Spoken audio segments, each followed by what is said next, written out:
Hey everybody, welcome back to another episode of Dental Momentum. Jared Duckett back at you with another video to help you get better. And guys, today we're going to talk about the second category, if you will, of overhead of the six that we kind of typically look at.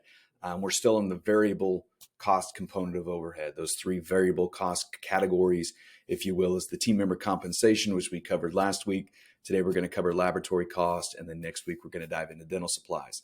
So today when we talk about laboratory fees, we're going to talk about two things: the ideal range, and then two, I'm going to say misconceptions about it to a degree. So the ideal range we like to see on a profit and loss statement is the laboratory fees roughly in the 8 to 10% of collections category. Okay, look at your profit and loss statement, see what you got located in supplies, see what the total is, see what that percentage of the lab fees is of your collections for that month. Does that make sense? Okay, two misconceptions to a degree.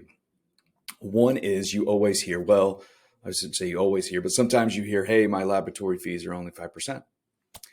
Not always is a lower percentage better. It's lower percentage, which means less money, if you will, going out the door. But a lot of times, not always, but a lot of times, if the fee percentage is lower, let's use the 5% example, it could be that the doctor is not being assertive enough or diagnosing higher treatment plans. Okay. And if you think about it, if you're diagnosing the higher treatment plans, it's going to increase net production, going to increase collections, going to bring the laboratory fees up a little bit, but you're making spread, right? You're making spread on the collections and the laboratory fees. It's not dollar for dollar. So first misconception on laboratory fees, not always is lower better.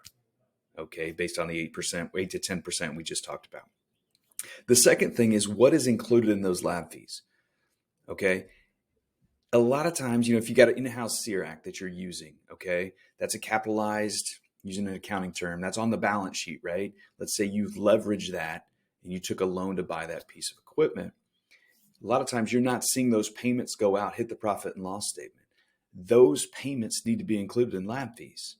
And a lot of times they're not shown on there. That's why at our firm, for our dental clients, we use the triple threat statement, if you will, which is basically a hybrid of a profit and loss statement and the cash. That's cash out the door. Maybe it's not on the traditional CPA profit and loss statement because the principal is not deducted, but you want to see that's going out. That is for lab fees in our opinion.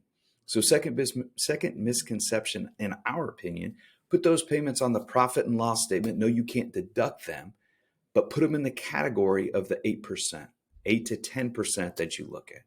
Okay. Homework, go look at your profit and loss statement. See what's included in your laboratory fees.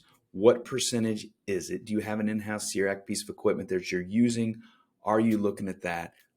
Are you being assertive enough diagnosing treatment plans that make higher end net production? Look at all that stuff.